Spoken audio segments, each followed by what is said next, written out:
murezimbabwe taizviziva kuti this is exactly what is going to happen. President Mnangagwa, as of right now, vakatsamwa that he has been given wrong advices, because patarisana President Mnangagwa pakaipa panogona kutrigger zvinhu zvinonzi impeachment.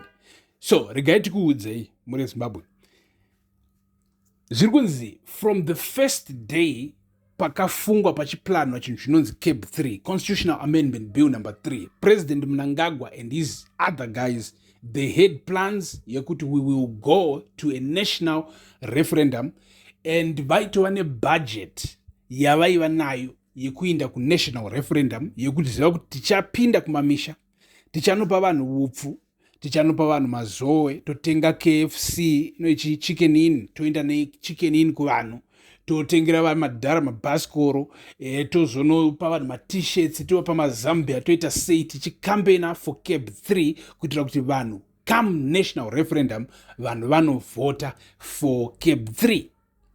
But zviri kunzi President Mnangagwa vari mukati mema-meetings with his inner circles, apo panosanganisira vanhu vakaita sana Ziyambi Ziyambi.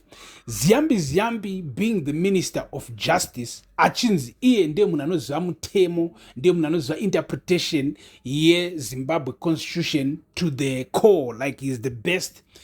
He was asked kuti what can we do, and zvirunzi Ziyambi Ziyambi is the man who was in front achiti kuna President Emerson Mnangagwa, there is no need yekuinda ku a national referendum, because it's highly predictable kuti if we go through a national referendum, there will be so much propaganda icha spread out there by members of the opposition and also by Chiwenga faction to influence people kuti vasavhotera CAB 3 in the referendum. And the chances kuti people will listen to that are very high. So this is Mnangagwa's faction inner circle iri kutaura, and Ziyambi Ziyambi ari kuvapa the reality check yekuti we are highly unlikely to ever win a referendum. Let's extend President Mnangagwa's term to 2030. And so from there, President Mnangagwa ari kunzwa kabva abvunza kuti so what can we do? And then Ziyambi Ziyambi ndo paakauya achiti to the president, don't worry, there are loopholes in our constitution that we can exploit, and then to make sure kuti tapinza CAB 3 through parliament pasina kuinda to a referendum kuti rinovhotegwa neruzhinji. Zotonzi President Mnangagwa was very surprised, and then Ziyambi Ziyambi went ahead achipa ma-advantages of doing it the parliament way. Achibva atanga kutaura iye kuti it reduces the budget significantly, kureva kuti mari yatichashandisa tichikambenera CAB 3 it's way less if we go through the parliament rather than kainda through a national referendum. Anditi. So President Mnangagwa vakabva vanyengwa nemashoko aZiyambi Ziyambi, vakabva mafarira, vakabva vati izvi zvoutaura zvinodi zvomeka sense, but is it possible constitutionally? And then Ziyambi Ziyambi ari kunzi akapa president ma-guarantees. Of course, it's not Ziyambi Ziyambi by himself, but Ziyambi Ziyambi and his group, the guys who were selling a dream to President Mnangagwa and his wife Auxilia Mnangagwa. Tozotoza that Auxilia is in government, she is in ZANU-PF structures, she's a top dog in ZANU-PF structures, she sits in the Politburo, so she's part of this. As a matter of fact, she was also in the intelligence, in the military, just like Mini Chiwenga, mukadzi waChiwenga iko zvino. So Chiwenga wakaita counter move paakaroora Mini Chiwenga, because Mnangagwa's family na Auxilia, it was military and it was intelligence family. Vanoziva vanenge chididi, but Chiwenga ndobva anotora Mini iko zvino. So they're balancing each other. So what is happening in Zimbabwe? As of right now, the situation have changed. It seems like my military generals, President Mnangagwa is looking at the situation, and within the military and the military structure, and the generals and the retired generals and the war vets, all of these guys are pointing to one thing. Kuti President Mnangagwa vachingosaina CAB 3 into law, vanenge vaita break the constitutional law. Vanenge vaita break the constitution, and we call it an intentional, manipulation of the constitution. We wrote the President Mnangagwa have failed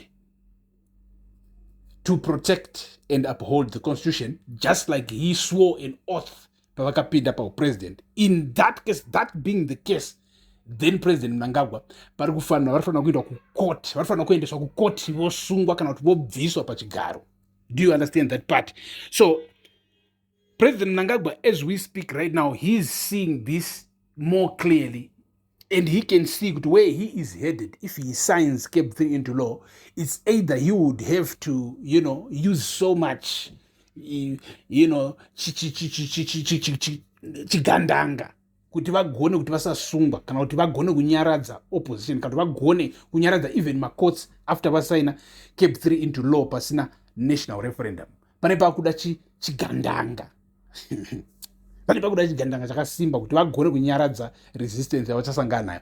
So because of that, he is very furious. Vakatsamwa boys ivo, he's saying from the first day takataura toda kuinda kureferendum, let's plan for a referendum, and then imimi mabed advisors vana Ziyambi minister wejustice maakundiudza kuti no tisaita izvozvozvo chiona kanhasi pandava ndasanga ndatarisana ne-a dangerous situation kumberi kwangu once I sign Cape 3 into law. And kurega kusaina Cape 3 into law says something on a political level about his image, about his level of confidence. It says he is weak. It says he is afraid now. It says he is bowing down to the resistance and the pressure, and that weakens his political power or grip or status. Yeah.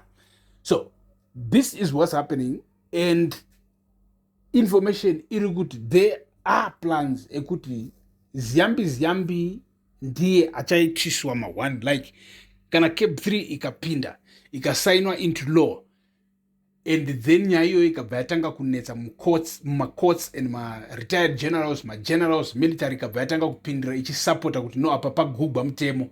President Mnangagwa, information iripo is that the Mnangagwa faction will sacrifice vanakaita sana will sacrifice Ziyambi ndo achapiwa mhosva yekuti iwewe, you are the minister of justice, how did you let this happen? As a matter of fact, wanga uri number 1 uchipusha iwewe kugugwa kwemutemo ani mapaona. So this is the situation right now. Yatiri kuudza ipana pamuzinda wevanhu. Ndini wenyu Super Galo. Stay tuned. Thank you for watching. Peace.